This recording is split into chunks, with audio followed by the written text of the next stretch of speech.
Olá, sejam bem-vindos a mais um Masal Podcast, onde nós trazemos aqui profissionais de diferentes áreas, né, personalidades, formadores de opinião, para trazer informação que a grande mídia, a velha imprensa, ela não traz, ela não tem interesse em informar a população, informar o brasileiro sobre o que realmente está acontecendo no mundo, ou mostrar simplesmente uma outra visão, uma outra análise. E o nosso papel aqui justamente é possibilitar a você uma referência ou várias referências para que você então decida, né, qual é a verdade que mais se encaixa dentro da sua realidade, né, dentro do que você acredita. Então, somos uma referência, trazemos aqui uma referência para você então emitir e formar a sua opinião. Aqui comigo, doutor Penso, seja bem-vindo mais uma vez, né? E juntos estamos trazendo a pauta do armamento, a pauta armamentista. Ah, mas isso é coisa de bandido, falar em armas. Não, né? Preste atenção no nosso bate-papo que você vai entender um pouco de forma mais profunda que é essa pauta. Seja bem-vindo, doutor. Agradeço a oportunidade e as boas-vindas também. Estamos aí para tentar trazer de uma forma diferente, né, do que a gente vê ser propagado na mídia, na grande mídia em geral, sobre a questão aí do acesso às armas, armamento, cultura armamentista, a questão, principalmente a questão cultural. E aqui do nosso lado nós temos uma mulher linda, né? A doutora Gardênia, advogada e presidente de um clube de tiro. Por isso que eu falei uma mulher. Presidente de clube de tiro e mulher, né? As mulheres, doutora, seja bem-vinda ao nosso quadro. As mulheres estão ligadas nessa temática das armas? Primeiramente, quero agradecer o convite, a oportunidade de nos dar voz, né, por esse canal. As mulheres estão sim, você sabe que o nosso clube é um clube bem familiar e, via de regra, existia, né, um tabu um tanto quanto machista em relação a esse esporte. E conforme os maridos foram inserindo essas mulheres, assim como as mulheres solteiras se apaixonam pelo esporte de uma forma que é impressionante, é muito legal. Existe machismo nesse mundo? Ah, você é mulher, você não tem que falar de arma, você não tem que tratar de... Você já presenciou, vivenciou isso? Na verdade, o nosso clube nasceu também por causa disso. Porque eu, enquanto mulher, eu frequentava outros clubes que eu sentia um pouquinho de descaso. E eu vi essa necessidade, sabe, de inserir essa população, essa gama, né, que eu me incluía, com maior acolhimento, com maior carinho. E deu muito certo. Tanto que deu certo que o nosso clube existe hoje, tem bastante atiradoras, e outros clubes aderiram também à mesma política. Então foram voltados mais cursos direcionados às mulheres do que tinha no passado.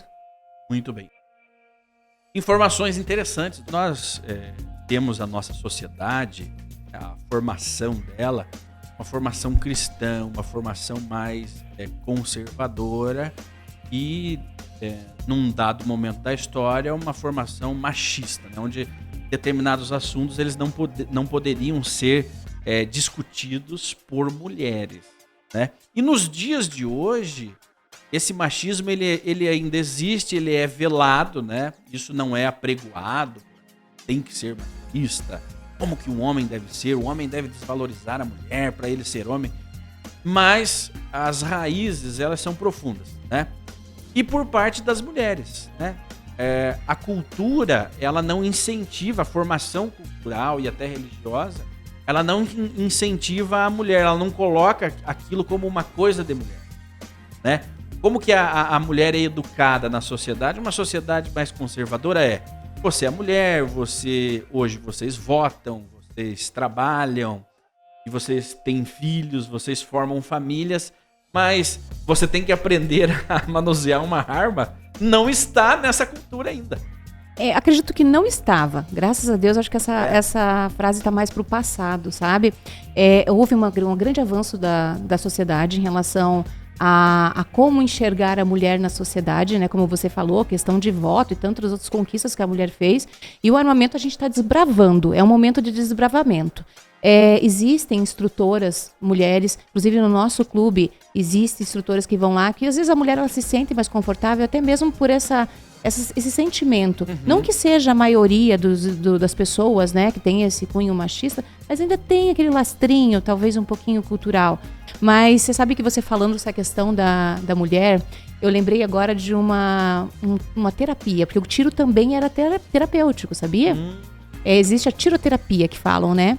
E tem uma mulher, né, eu não lembro bem agora a cidade dela, é Neuza Despertar no Instagram, vou fazer merchan pra ela, posso? Faça. Ela tem um trabalho que eu acho incrível, Mulheres Disruptivas. Ela trata a sexualidade da mulher junto com o tiro esportivo, você acredita? O que se entende dentro dessa terapia? Fortes emoções só são quebradas com outras fortes emoções. O choque. Isso. Então, aquele trauma, aquilo que tinha o bloqueio da sexualidade dessa mulher, ela destrava dentro de clubes de tiro, praticando o esporte. Porque a natureza da mulher não é uma natureza bruta, como a do homem. Isso, né? sim. Nós vemos em toda a história quem sai para a guerra para defender o país. Os homens.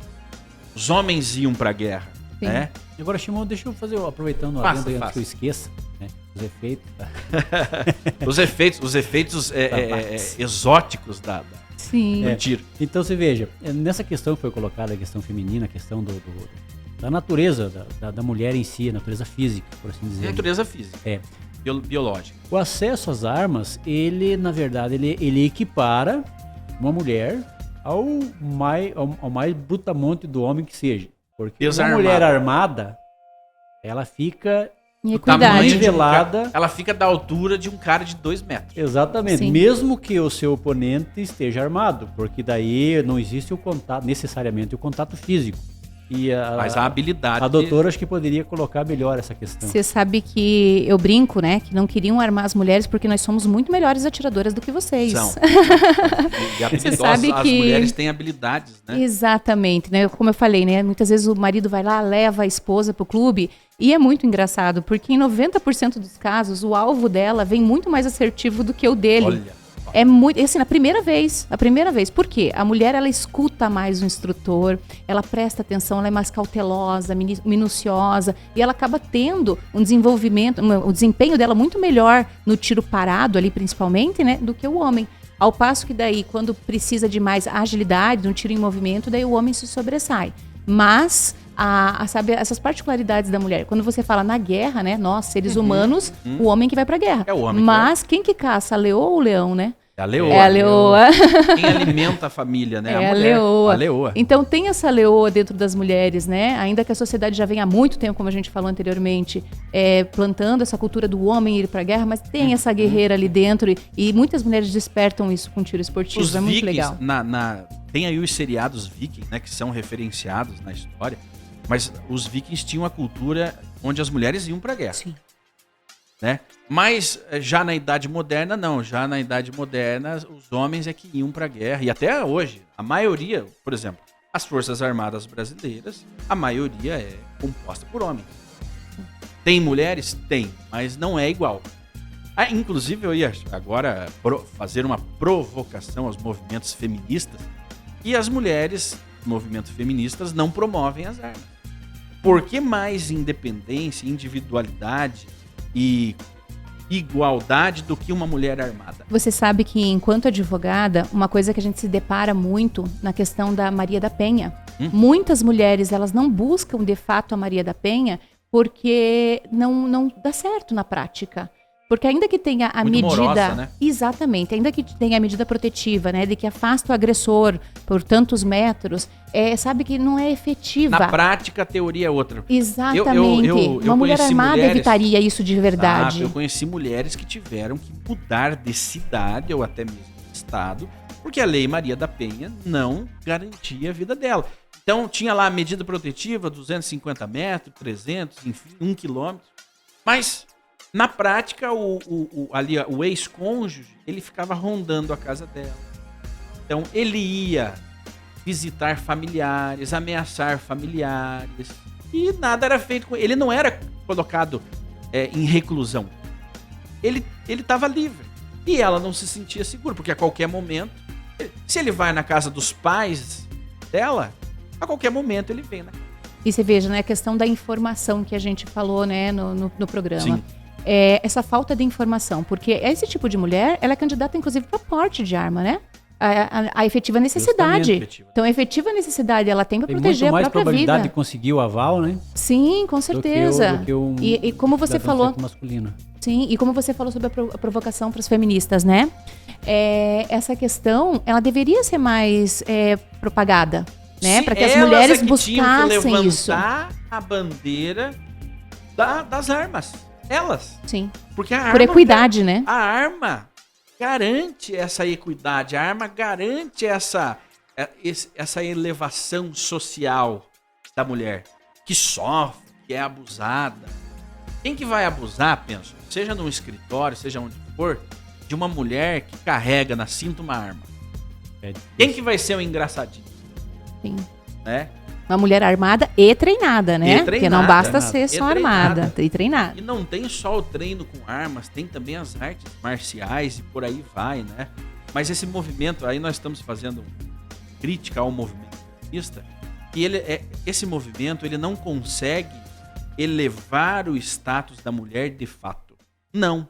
É só uma briga política ali, eleitoreira, promovem valores que não elevam a mulher, muito pelo contrário, valores que descaracterizam o papel da mulher na sociedade, né? E é por isso que esse movimento não tem sucesso. É por isso que mulheres valorosas, uma doutora, presidente de um clube, uma mulher presidente de um Mãe de 5 filhos. Mãe de 5 filhos. 5 filhos. Parabéns, mãe, né? Olha a diferença das bandeiras e de uma ideologia, vamos colocar assim, até política, cultural e política. Então, é o diferencial, é o que diferencia. Agora, nesse clube de tiro, a maioria é de homens ou de mulheres, os sócios? Olha, na verdade, hoje a gente tem um mix, sabe? Ainda são mais homens, tá? Mas não é assim, 50 homens para uma mulher. Não, jamais, de forma alguma. E assim, a gente vê muito o companheirismo, sabe? É um esporte familiar. Ou seja, família. Família, isso. Vai a esposa, vai o marido, vão os filhos. Então, é um esporte muito familiar. É um esporte que tem um coleguismo que só quem vivencia para entender, sabe? Se as pessoas, elas oportunizassem conhecer de fato o esporte do tiro, elas tirariam boa parte dessa marginalização que fazem com a arma de fogo. Exato, porque aí tem família no meio. Veja, não existem os rodeios? Isso. Onde vão as famílias.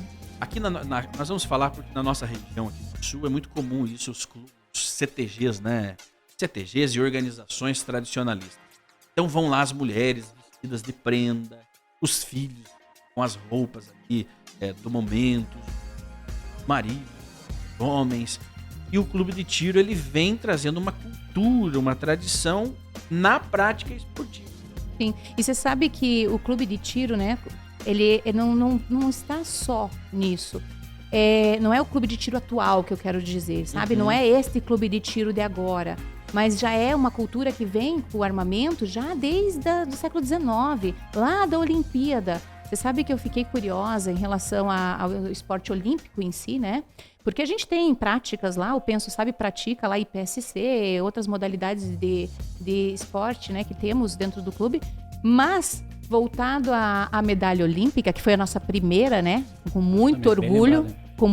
A primeira medalha de ouro do Brasil foi... Essa última Olimpíada? Não, primeira, em 1920. Primeiríssima. Caramba. Foi o esporte do tiro que trouxe. Nessa Olimpíada a gente ganhou medalha de bronze por equipe, medalha de prata com Afrânio e medalha de ouro com Guilherme Paraense, se bem me recordo. E sabe quem eram? Médico, era tenente do exército, eram essas pessoas que estavam lá. Advogado, esses eram atletas. Tinha um alemão que fazia parte da equipe, que ele era empresário, dono da Bolachas Maria. Ele foi também premiado, né, na medalha de bronze por equipe, ele não conseguiu medalha individual. E assim, o coleguismo é tanto que esses desportistas, na época, não era essa burocracia que tem para adquirir arma de fogo, né? E naquela época eles foram com uma arma disponibilizada pelo Exército, que era uma arma reúna, ela não tinha muita precisão. E o primeiro atirador foi, até por isso que a gente ganhou a medalha de bronze, porque A a primeira arma, a primeira série de tiro não foi boa, porque foi com uma arma ruim. Veio um militar dos Estados Unidos e deu de presente para nossa delegação dois revólveres Colt, que foram feitos para eles. Ele cedeu para a delegação do Brasil para competir. Esse coleguismo que aconteceu lá na Olimpíada acontece aqui, a gente vivencia isso, é muito mágico, é muito legal. Quando a gente vai em interclube, nós enquanto clube de tiro águia, já estivemos no Ares, por exemplo, competindo. É uma competição entre os clubes. Entre os clubes, assim como acontece de futebol. Não na mesma proporção, porque infelizmente o esporte não tem a mesma proporção. Não tem a mesma relevância, Não tem a mesma relevância. O César Melo, quando esteve aqui, ele levantou uma questão muito interessante no respeito a essa questão aí do coleguismo.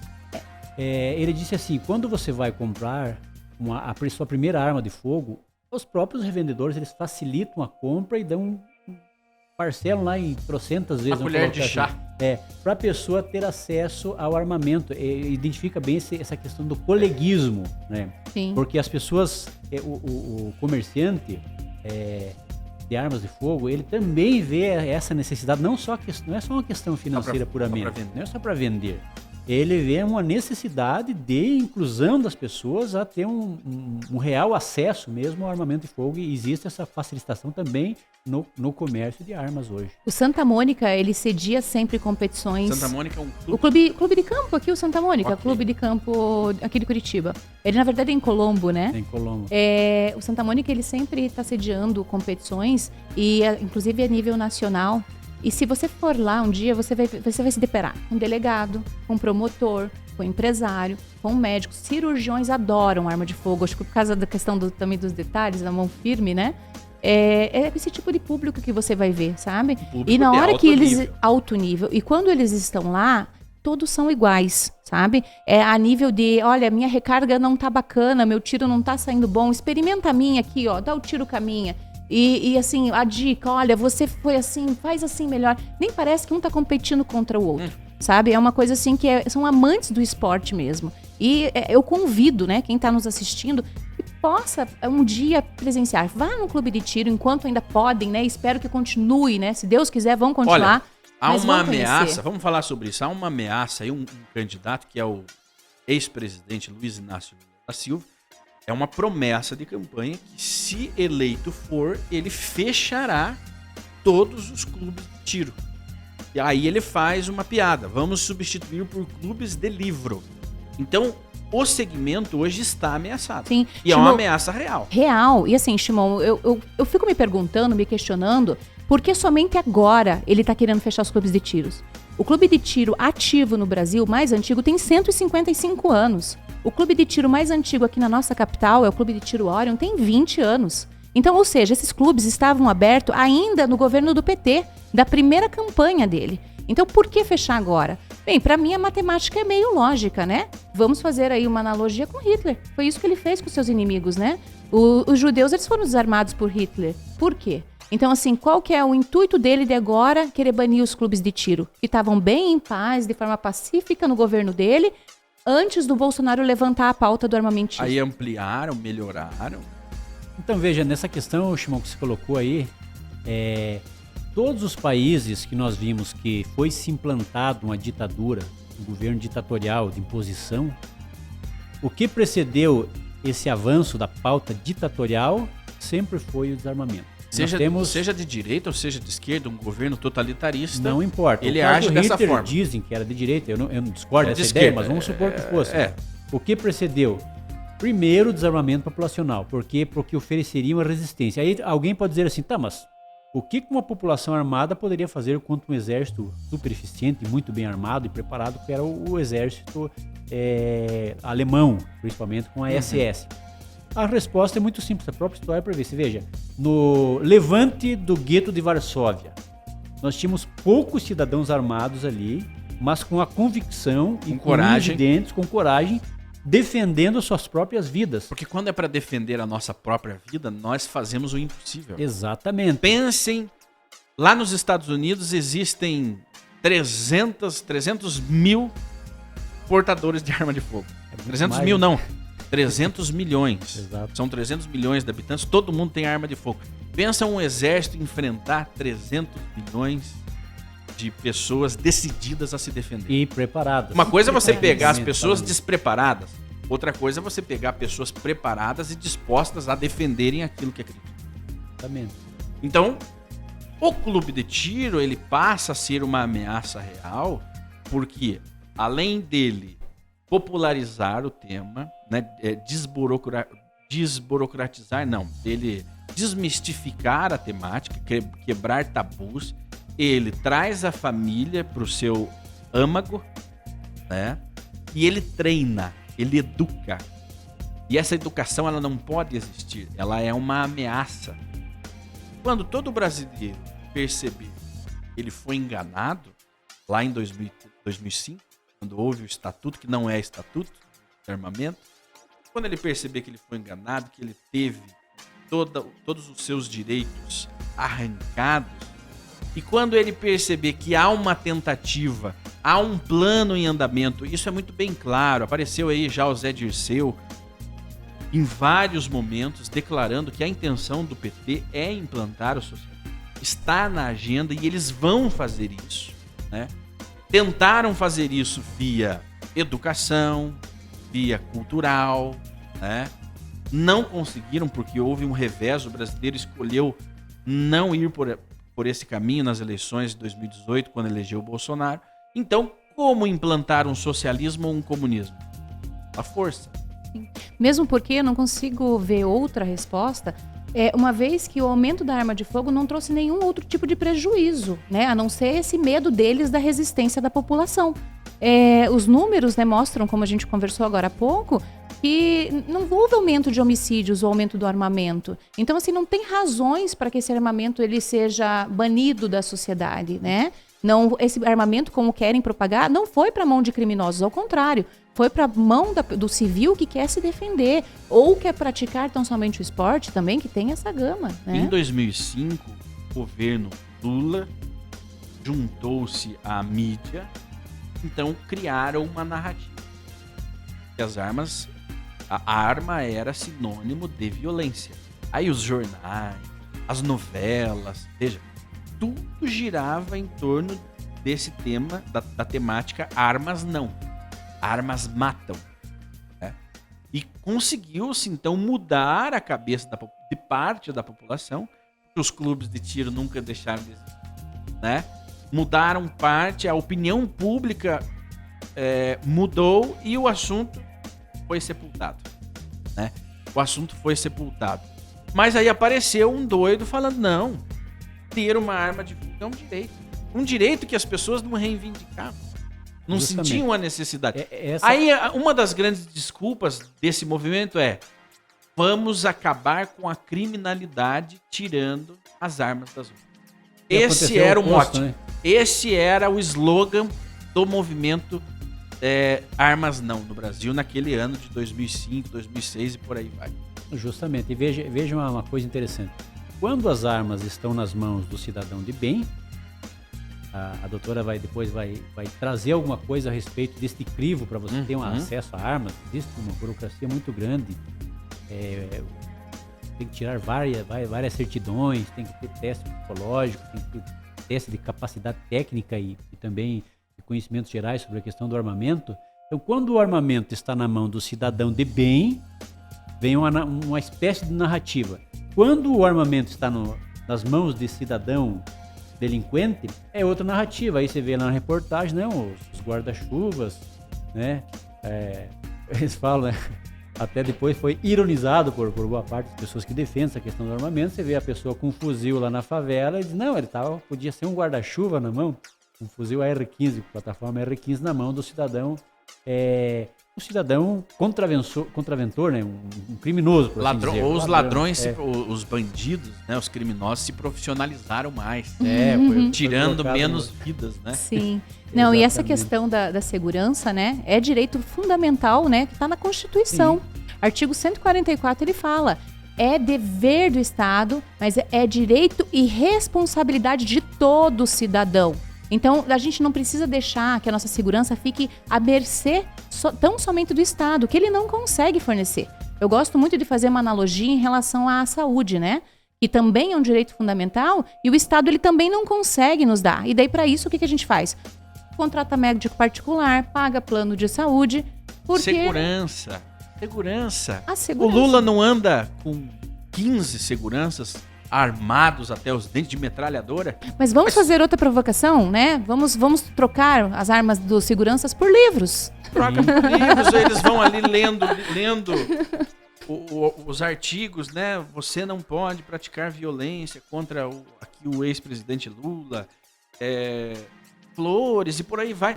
Então veja como a hipocrisia sempre ela leva o povo a ficar por baixo. O povo a não ter acesso. O povão. Armas para nós, armas para mim e os meus seguranças e desarmem aquele povo, porque eles não poderão fazer nada. Isso é num contexto geral, vale dizer, né? Num contexto geral. Porque o cara tá com um relógio lá de 70 mil reais. Exatamente. E quer que a classe média não tenha mais que um televisor em sua casa. Veja. Gasta muito, né? A classe média gasta muito. Gasta demais. Eles atacam as armas, mas eles atacam também o acesso de uma classe no Brasil, do povo, né? Acesso à informação. Então você não pode ter mais que uma televisão, né? Você não pode ter uma casa nas 2 casas. Você não pode ter acesso, você não pode saber, você não pode conhecer a verdade. Porque qual que foi o momento disruptivo nessa área? Foi a internet, a globalização, né? Há 10 anos atrás ou há 20 anos atrás, como que nós íamos levar a nossa ideia para as pessoas? Não tinha meio. Ou a Globo nos contratava, nos entrevistava, ou nós tínhamos que ir falando de boca em boca para a vizinhança, né? Conseguimos chegar até um número X de pessoas, onde nós passaríamos a nossa mensagem, os nossos pensamentos, ideias, compartilharíamos. Hoje não. Hoje nós estamos aqui gravando, daqui 10 minutos esse vídeo já está disponível para o mundo todo assistir, não só para os brasileiros. Então, por isso que nós ouvimos o Lula, a esquerda, apoiando a regulação da internet. Porque através da internet as pessoas ficam sabendo que elas têm o direito de ter armas. São cabrestos, né, que estão criando. São cabrestos. Através da internet, o cidadão fica sabendo que existe um clube de tiro na sua cidade e que o clube de tiro vai recebê-lo. Não somente a ele, mas a família dele também. O perigo, a ameaça que os clubes representam para o Lula, que diz que vai acabar com os clubes de tiro. E veja, são dispositivos da sociedade que ameaçam não só os clubes de tiro, mas a internet livre, né? O poder de compra também é uma ameaça para a implantação de uma ideologia política no Brasil. Isso está em curso, isso não é coisa da nossa. Mas vamos voltar aqui a falar do clube, mais curiosidades. Então, por exemplo, eu quero ser membro do clube. Qual é o primeiro passo que eu tenho que dar? E outra coisa, eu tenho que já ter uma arma para praticar o tiro? Não, de forma alguma. O clube de tiro, ele tá para a pessoa que quer conhecer o esporte do tiro, né? Desde o primeiro contato. Então, ele quer somente saber como funciona. A pessoa, ela precisa estar com documento de identificação com foto. Lá ela vai fazer um cadastro prévio, né? Tirar foto. E daí vai ter um instrutor que vai acompanhá-lo o tempo inteiro. O armamento é cedido pelo clube, né? O armamento é da agremiação e a munição também, munição e alvo. Então, essa pessoa ela vai fazer a prática, vai ter aquele primeiro contato com o esporte, o tempo inteiro sendo monitorada e instruída também. Porque, assim, a partir do momento que você está num box ali de clube de tiro, você já está recebendo uma instrução básica. Você já não sai cru, né? O que já é melhor do que a questão da posse, né? Que acho que depois a gente vai falar, que às vezes não tem tanto contato assim. Na sequência, a pessoa gostou do esporte, ela pode estar vindo a se filiar no clube. A filiação, ela é muito comum para aqueles que querem ser o CAC, né, que tanto falam, que é o caçador, o atirador, o colecionador. Então, a filiação ela é um pré-requisito essencial. O Exército ele exige para que essa pessoa ela, de fato tenha a prática. Hoje está para 6 vezes ao ano Ele tem que ter uma frequência de 6 vezes ao ano, pelo No menos. mínimo, no pra mínimo. ter essa licença de CAC. Exatamente. O que acaba acontecendo é com muita facilidade essas frequências, né? Porque quem é atirador, ele vai com muito... É o esporte dele, né? É o momento de relaxar Agora, dele. doutora, não é perigoso a pessoa ir num clube de tiro, ter um acidente? De levar um forma tiro? alguma. Não, de O forma melhor lugar para ele levar um Não tiro seria melhor é num ele clube de jogar- tiro ou jogar numa guerra? futebol, por exemplo? O futebol, eu acho que ele tem mais chance dele se machucar no futebol, uma luxação, levar um carrinho do colega do que no clube de tiro. Porque regras de segurança pra gente é lei lá. Então, assim, eu costumo falar assim que é mantra mesmo, né? Não, todos, desde a recepção, os atiradores que vão lá a primeira viagem ou os mais experientes, um cuida do outro quanto à regra de segurança. É um material que realmente existe um grande poder letal, a gente sabe disso. Então ele não é visto como um brinquedo, ele é visto como uma coisa séria. Mesmo desmuniciado, mesmo aberto, controle de cano, o tempo inteiro essa arma ela é apontada para locais seguros. O tempo inteiro o dedo fora do gatilho, porque a arma ela não dispara sozinha, via de regra, né? Salvo um defeito muito grave dessa arma, que a primeira regra vai evitar um acidente, que é o controle de cano. Então, não se vê acidentes em clube de tiro em razão disso. Acaba sendo um esporte muito mais seguro que tantos outros. E outra curiosidade, um esporte que agrega, que inclui todos os gêneros, todos os biotipos. Então, existem pessoas lá de 60 anos que vão praticar acima do peso e fala, nossa, eu sou atleta. Ele brinca, né? Que legal. Eu sou atleta. Ser feito, por exemplo, a pessoa não, eu quero ser sócio do clube de tiro e quero jogar futsal. Já nem todos têm essa condição, enquanto que até um cadeirante poderia, então, praticar o tiro ao alvo. Sim, você acredita que nós já atendemos lá deficientes visuais? A Olha, pessoa, deficiente visual, e vai lá para fazer a prática do tiro. E daí é emocionante de ver. Acerta, Mas não é voltando, perigoso? acerta. Não é Se eu contar para perigoso? vocês que acerta, porque o instrutor ele vai dando as dicas, né, de como empunhar, como deixar o ângulo da arma. E daí ele deflagra, porque a emoção de acionar o gatilho, de sentir o recuo da arma, né, essa emoção que ele quer sentir. Aí quando vem o alvo, recua o alvo, ele sentindo ali como que foi a qualidade, é muito emocionante, é muito bacana. Olha aí, então é um lugar para todos mesmo. Não É inclusivo. Ele não é elitizado. Ele chega a ser elitizado porque a arma de fogo ela é custosa no Brasil. Para a pessoa ter, sim, mas para praticar no clube de tiro acaba sendo possível. A gente tem, usando trabalhadores assalariados mesmo, sabe? E são clientes que são frequentadores assíduos. E vão lá, praticam, dão os seus disparos, né? Que o bolso aguenta e deixa. Porque o sonho é comprar arma de fogo. Ainda não consegue, como você falou, ainda é muito oneroso. E não é só a arma, né? Todo o processo que envolve essa compra da arma, né? Toda essa burocracia. Mas ele é um esporte inclusivo, sim. Dá para todos. Dá para todos. Eu diria até que um dos mais inclusivos, levando a consideração da questão física, eu acho que é um dos mais inclusivos. O fato de não precisar você comprar a arma para praticar já é uma barreira que é derrubada. Assim, muitas pessoas passam mesmo a ter a possibilidade. Porque aí o clube ele fornece ali a arma que o indivíduo vai usar na prática. Tudo bem. Agora é o seguinte. Existem lá medidas assim que certificam todas as pessoas que lá estão são pessoas assim. Eu vou chamar um termo aqui leigo, mas são verificadas, né, os antecedentes.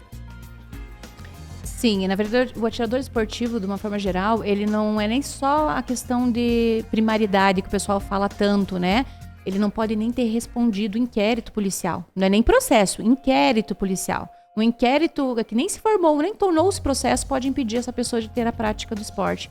Então, são pessoas idôneas, de fato, que fazem a prática, né?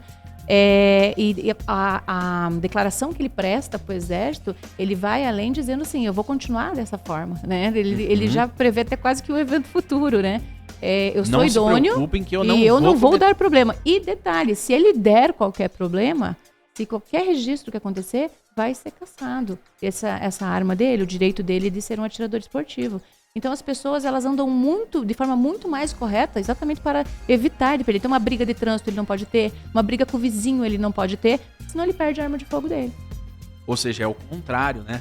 Muitos pensam, não, eu vou ter a minha arma de fogo agora, eu vou resolver as minhas pendências, né? Vou me acertar com aquele vizinho. Vou me ver com meu cunhado agora. Vou me ver com meu cunhado e muito pelo contrário. Aí é que ele se restringe mesmo, né?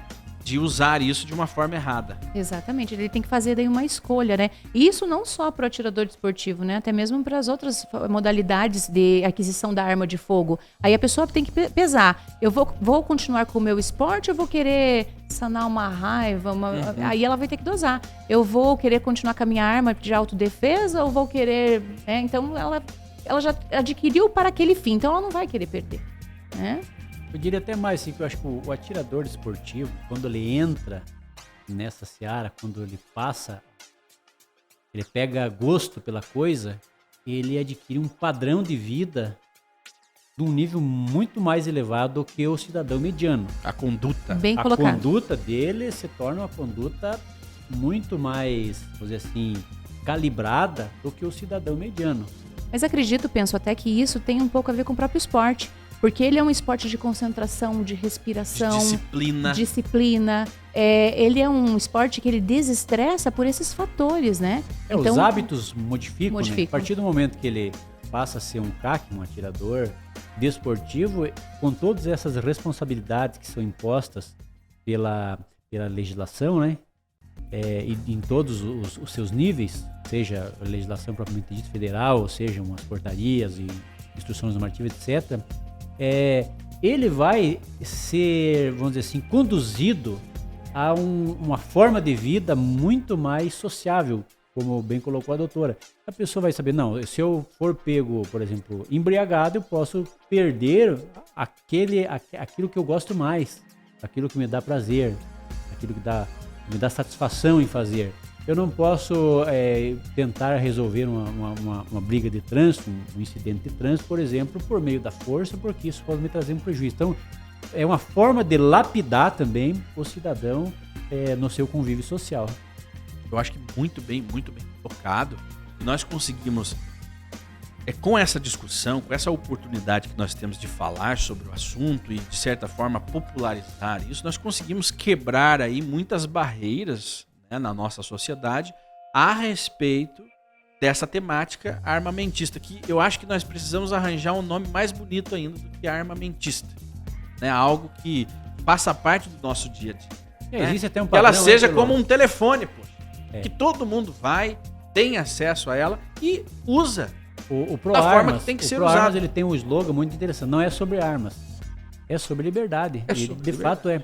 Porque só você falou em arma, ele tem aquela conotação negativa. Não deveria, mas tem. Já traz um peso. Você fala, olha, chega numa sala e fala, olha, eu vim armado. Veio armado porque ele pretende matar alguém. Não. Ele veio armado porque ele tem o direito. Hoje não, mas ele teria o direito, né?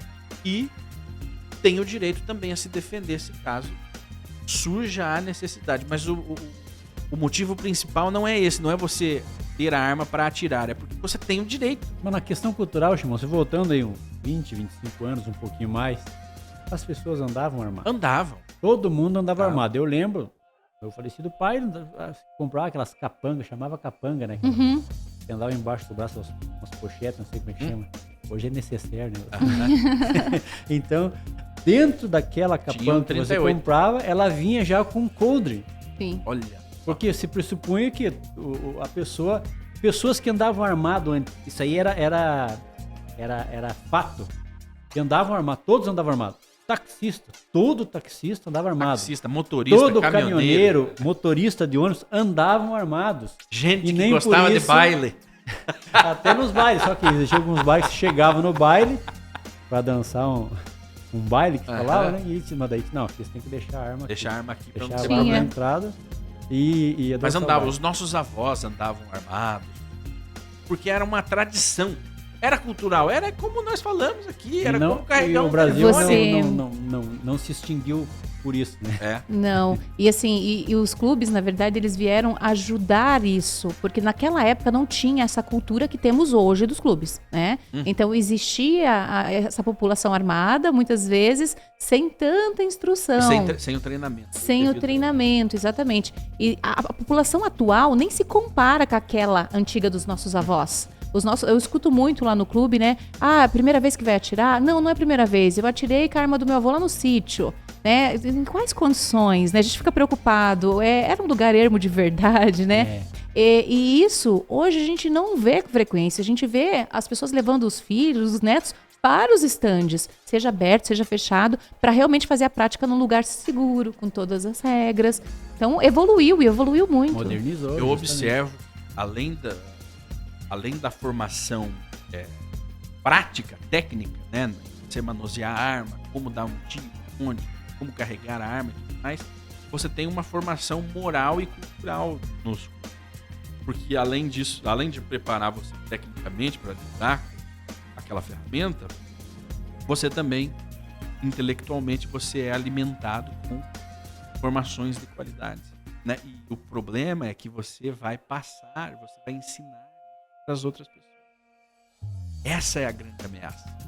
O clube de tiro, ele precisa ser extinto urgentemente porque a ideia está se espalhando. E está se espalhando rápido, né? Porque você pega na raiz. Você está trabalhando as bases da população que nunca deixou de ser armamentista. Porque lá em 2005, quando houve o referendo, o povo disse não. O Brasil escolheu não. Então, o Brasil nunca deixou de ser. Só que agora essa temática está voltando muito melhor estruturada, porque além de você aprender tecnicamente, você vai também vai melhorar moralmente. Como você falou, você vai se tornar um cidadão mais disciplinado, com reputação elevada, porque você tem uma responsabilidade e você tem noção da responsabilidade que você tem. Isso é muito bom do tiro. E tenho certeza que as pessoas que estão assistindo, muitas, estão pensando assim, poxa, eu nunca tinha ouvido falar disso, né? Vou procurar saber. Agora é o seguinte, existe também todo um editorial, doutor Penso. Existe um editorial que instrui as pessoas como entrar nesse mundo. Bem, justamente. nós temos aqui alguns livros, né, sobre a mesa que as pessoas estão se perguntando, mas livros que falam sobre Deus. Penso, diga para nós então, fale um pouquinho sobre a literatura, né? As literaturas que trazem esse assunto. A literatura que vem primeiramente no contexto aqui do Brasil, nós temos um ícone aí no nível do Brasil, e não só no nível do Brasil, internacionalmente conhecido, é o Binet Barbosa. E ele tem um livro, inclusive eu não trouxe o livro porque ele está emprestado, quer dizer, já está se divulgando a questão da cultura, que é Mentiram para Mim sobre o Desarmamento. E esse livro, ele traz à tona todas essas nuances aqui que nós estamos colocando aqui na mesa, certo? E vai esclarecer para as pessoas toda essa gama de informações ideológicas que são colocadas em contraponto à questão de você ter acesso às armas, que nada mais é do que... Eu coloco em primeiro nível aqui a questão de liberdade. Armas têm a ver com liberdade. Segundo, armas têm a ver com o seu direito de se defender. E armas têm a ver também com a prática do esportes, que daí vai gerar um leque aí de desdobramentos, que todos esses desdobramentos eles dizem respeito ao bem-estar do cidadão, tanto, vamos dizer assim, de forma intrínseca ao ser humano mesmo, como em relação à sua interpessoalidade, em relação ao seu próximo, como foi bem colocado aqui. Então hoje existem, obviamente, livros que tratam da parte técnica, mas existe muita literatura que diz respeito à questão cultural, à questão pedagógica, a questão de liberdade, que eu diria muito mais importante do que a parte técnica. Isso é muito importante. Veja, esse ensino ele deveria existir nas escolas. Justamente. Que um dia nós chegaremos lá se nós vencermos essa próxima batalha, né? São as eleições de 2022. Nós chegaremos lá onde a criança ela vai entender para que serve uma arma, qual é o contexto de uma arma, né? Então, penso, e muito bem falado, a base inicial, vamos colocar o marco inicial dessa temática é a liberdade. É a liberdade. É a liberdade. E esse marco inicial, essa sensação de liberdade, ela é uma ameaça. Então nós não estamos aqui divulgando teorias da conspiração. Lógico, se hoje o STF pegar, um ministro do STF pegar esse programa, ele vai falar, é um programa que propaga fake news. Exatamente. Essa seria provável entendimento. Aí no segundo passo é mandar o YouTube, o Facebook, o Instagram a retirar esse conteúdo do ar, né? Tamanha a ameaça que ele representa para essa ideologia que está sendo implantada no nosso país. Então nós não estamos aqui falando de teoria da conspiração, né? Analise aí onde estão as pessoas que falam abertamente sobre isso, né? Analise as pessoas de direita, analise as pessoas de esquerda que falam em liberdade. Eu nunca vi o movimento de esquerda falando em liberdade, mas a liberdade da família. Não, muito pelo contrário. O movimento de esquerda, ele fala do Estado, o tamanho e até onde o Estado deve chegar. Do que o Estado deve cuidar, né? De quem, até onde. Com o Dr. César também nós falamos que ainda havia dúvida sobre o porte de arma na sua propriedade rural, né? Ainda se discutia até onde vai o seu direito na sua propriedade rural. É um absurdo, né? Um absurdo. Você não relativizaram tem o direito de proteger o seu quinhão, a sua propriedade, né? O absurdo. Então, se discutindo minúcias ali, que, de um ponto de vista lógico, é um absurdo. É um absurdo. Agora, assim como é um absurdo, ao meu ver, por exemplo, hoje tem a concessão do direito do CAC de transportar, né, ou portar, né, municiado, a pronto uso, a sua arma de fogo. Mas vejam o absurdo que nós chegamos, que essa concessão do Estado, ela é para você proteger a arma e não para proteger você. Então, quer dizer, uma arma que, ela, na verdade, você não é titular, você não é o dono dela. Ele é dado uma concessão, você tem que comprar. É você que compra. Por aquele objeto, mas o objeto ele não é seu, é uma concessão do Estado. Então, nós estamos ainda engatinhando nessa questão aí dos direitos à liberdade. Essa lei, essas diretrizes, elas são socialistas. São diretrizes socialistas, porque eles não querem dizer, não, o Estado vai te proteger. Agora, doutor, o Estado consegue proteger cada cidadão brasileiro na sua íntegra? Isso é inviável, né? Não tem como, é impossível. E, na verdade, assim, eu não sei a quem quer enganar ou a pessoa gostar de ser enganado, né? Para comprar uma ideia dessa. É necessário. A autodefesa, ela é necessária. É algo que a gente tem visto pela propriedade rural que vocês estavam falando. É um direito natural, né? Sim, a propriedade rural. Quantos crimes foram evitados? O quanto diminuiu por estar armando essa população? Porque eles estavam em locais, né, bem afastados da sociedade, a segurança pública não chegava lá, não tinha como, né, não dava acesso, e crimes violentíssimos aconteceram. Eu nem vou falar aqui de invasão de terra, Shimon. Nem vamos falar. Nem vou falar de invasão de terra, mas vamos aqui para um nível um pouco mais pontual.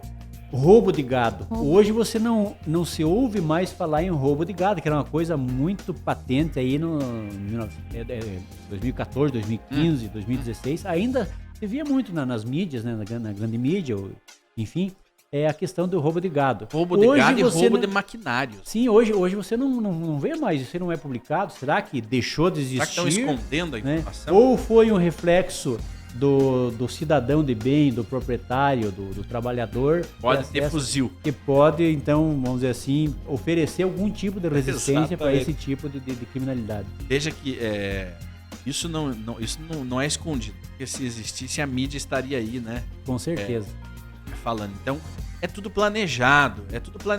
Há uma união entre forças no nosso país que pretendem implantar isso. Né, pretendem implantar essa ideologia. Então, por isso que fazemos questão de estar trazendo aqui pessoas capacitadas e pessoas que têm vivência, né? O cara que fala mal de um clube de tiro, ele já foi lá, ele já pegou numa arma, ele já praticou, ele já recebeu aquela instrução, aquela educação. Eu vou falar até deixa eu fazer um adendo aqui antes da doutora se pronunciar. Do ponto de vista macro, vamos falar do ponto de vista macro.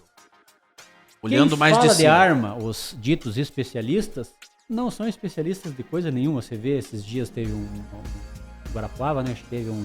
Foi de É um Cascavel, não lembro. filósofo da faculdade As federal. não sei pessoas da onde. falando sobre armamento, eles não sabem identificar, não sabem diferenciar um fuzil de uma arma curta, de uma espingarda. Então tinha uma espingarda em cima de uma árvore lá, e eles dizendo que era uma .50 capaz de perfurar a carcaça de um tanque de guerra. Então, começa por aí. Então, ó, isso aí eu tô falando em macro aspecto.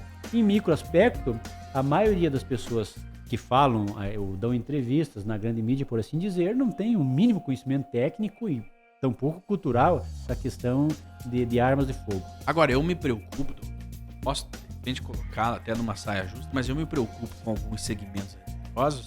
Na sua doutrina base, tem ali a discriminação da arma de fogo. Existem alguns templos religiosos, organizações religiosas, e a pessoa, se chegar um policial lá, hoje quem anda armado é o policial, né? Se chegar o policial lá para fazer as suas orações, a sua reza, ele tem que tirar a arma e guardar. Ele não pode entrar porque a arma, o objeto, ele impede a relação, porque ele é um objeto profano, né? Ele impede a relação daquele indivíduo com o seu criador. E isso é muito profundo, né? Isso é muito profundo. Eu tenho parentes que repreendem o meu filho que adora armas. Ele tem 7 anos. Desde que nasceu ali, bebê, ele sempre apreciou armas, né? Tem todo tipo de arma de brinquedo, airsoft e tudo mais. Mas ele tem os avós, ele tem os parentes ali, religiosos. Dizem, Deus, aonde essa criança vai parar? Isso não é de Deus. É que a arma ela é vista como um mecanismo de violência, né? Ele é ensinado desta forma. E isso não é uma verdade, né? Ela é, sobretudo, um mecanismo de defesa, né? Quando você fala de religião, se a gente for puxar um pouquinho a fundo, né, para os cristãos, por exemplo, os apóstolos de Jesus andavam armados, né? Eles andavam com espadas. Então, as guerras santas estão aí para dizer, né? Então, a arma de fogo, ela também defende ideias. E talvez seja esse o medo de que estão... Esse paradigma, como que na sua concepção agora, o que você acha que quebraríamos esse paradigma dentro das igrejas? Olha, dentro das igrejas é questão cultural mesmo, né? Teria que fazer uma mudança aí dos líderes religiosos, né? Mostrar a eles que a arma ela não tem esse cunho de violência e ao contrário. Então, um policial armado dentro de uma igreja, ele pode ser um defensor, às vezes, de uma imagem que vai ser atacada, como eles, né, já aconteceram na igreja católica, por exemplo, ou até mesmo questão de vandalismo numa igreja evangélica. Estados Unidos teve um caso assim, né, que houve uma tentativa de ofensa, de um massacre em massa. E lá tinha pessoas armadas. Pessoas armadas, neutralizaram o agressor. E essa é a palavra, neutralizar. Não que o policial armado dentro de uma igreja vá matar alguém, hoje mas as manchetes neutralizar. São assim, o policial mata homem. Mas não, ele até diz assim, no mata Brasil. o suspeito. Então o cara veio para assaltar e o policial matou o cara. Não, ele não neutralizou o suspeito. Existe muito isso na mídia global. Israel assassina fulano de tal que era um terrorista. Israel não é um assassino. Israel neutralizou a merda. Nessa questão que você falou do policial, né, há muita ignorância da população, porque para um policial, ele chegar a tirar a vida de outra pessoa, ele responde processo também.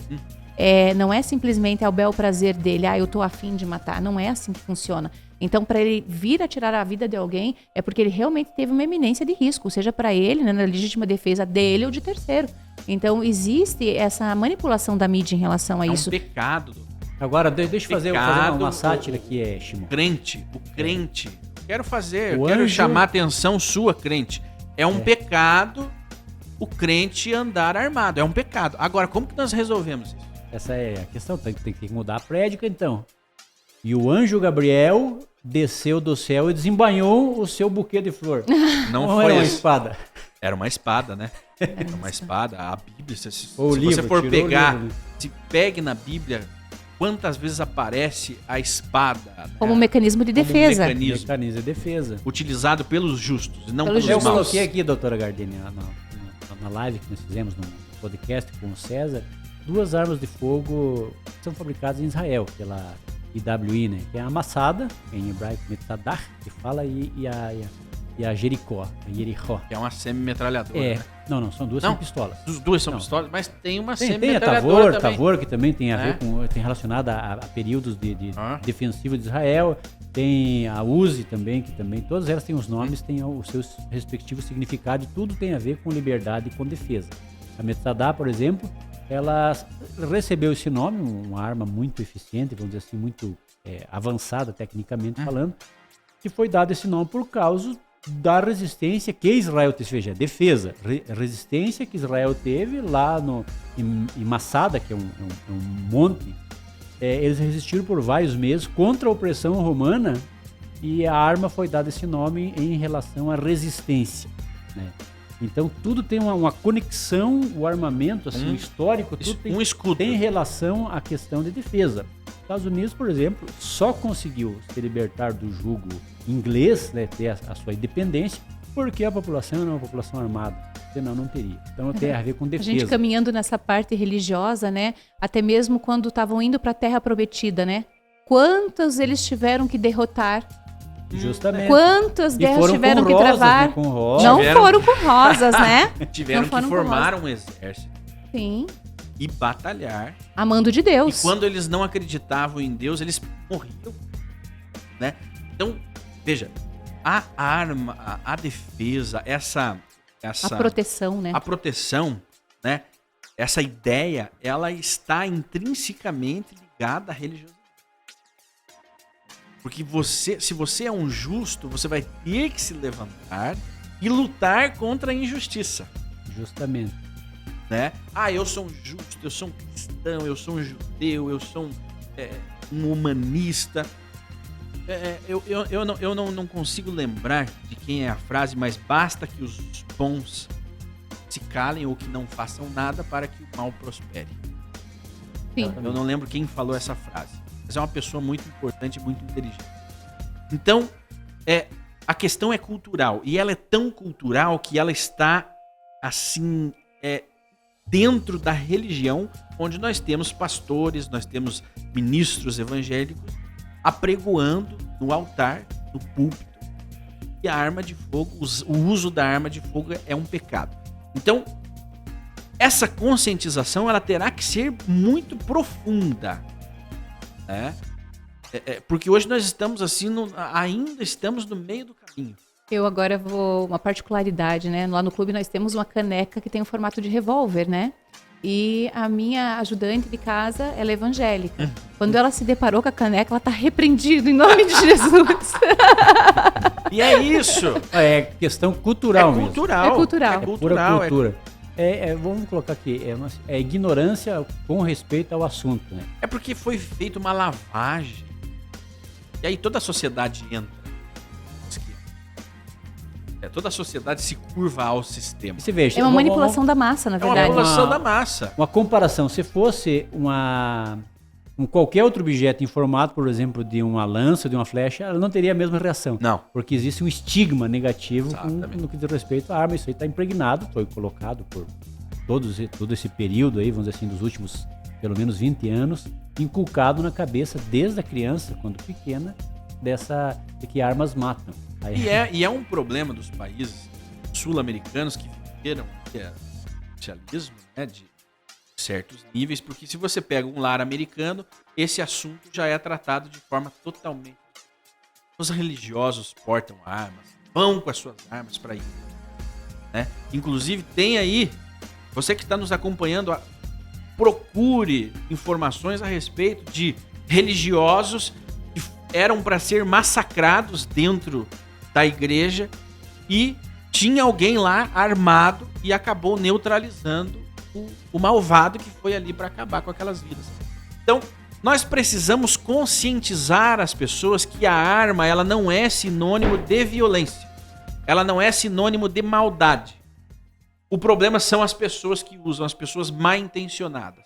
Mas para essas pessoas já existe lei que as corrige ou que as tira de circulação. E as que impede também de que ela tenha acesso de forma legal à arma de fogo.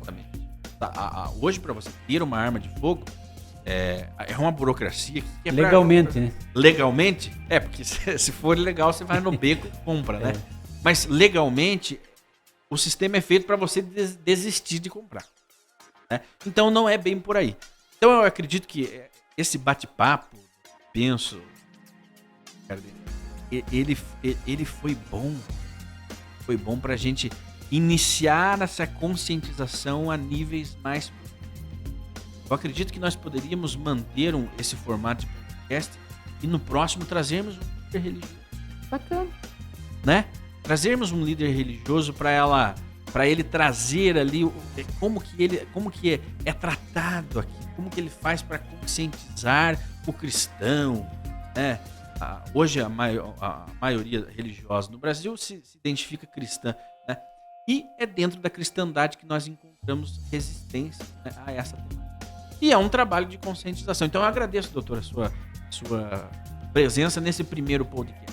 Eu agradeço a oportunidade, foi um prazer imenso mesmo participar e falar um pouquinho desse tema, né? Muito obrigada mesmo pela oportunidade. Que beleza. Doutor... Exatamente. Então, eu acho que essa questão ela tem uma importância ímpar, porque tem que se sair da bolha. Exato. Enquanto você fala, tem vários grupos lá de pessoas que estão dentro desse aspecto, vamos dizer assim, da questão de arma, que tem acesso, que frequentam um clube de tiro, como foi bem colocado, é um meio familiar, por assim dizer, mas as pessoas em geral ainda estão com a mente cauterizada. Então, sair da bolha e propagar essa questão esclarecedora. Ninguém é obrigado a ir comprar, ninguém está obrigando ninguém a comprar uma arma, nunca foi. Nem o próprio presidente da República nos você vai ter que ir lá, agora todo mundo vai ter que ter uma arma em casa, é obrigatório. É lei, não. Compra quem quer, pratica quem quer, tem acesso quem quer. Nós temos hoje os meios, né, em que pese estarmos aí na iminência de um cerceamento mais acirrado, temos os meios. Então é sair da bolha e falar sobre essa questão, que ela para muitos ainda é um tabu. Como furar a bolha, né? Como furar a bolha? Trocando ideia. Justamente. Então, agradeço você nesse nosso podcast, Masal Podcast. Deixa o seu like no canal, né? Deixa o seu like no vídeo. É muito importante. É muito importante que você siga o Dr. Penso. Como que tá teu Instagram? Tem Instagram? Você tem que ter Instagram, homem. Eu não tenho nem Instagram, nem Facebook. Então siga lá a doutora, porque ela é pra, tem um site, né, do pra clube cima, pra frente. Tem, @Clube de Tiro Águia, pra seguir o clube. E a mim, Gardene Oliveira. Gardene Oliveira. Sigam lá, siga Shimon Comunica, Masal Podcast, e nós vamos propagar essa conscientização sobre essa temática. Um abraço a todos vocês.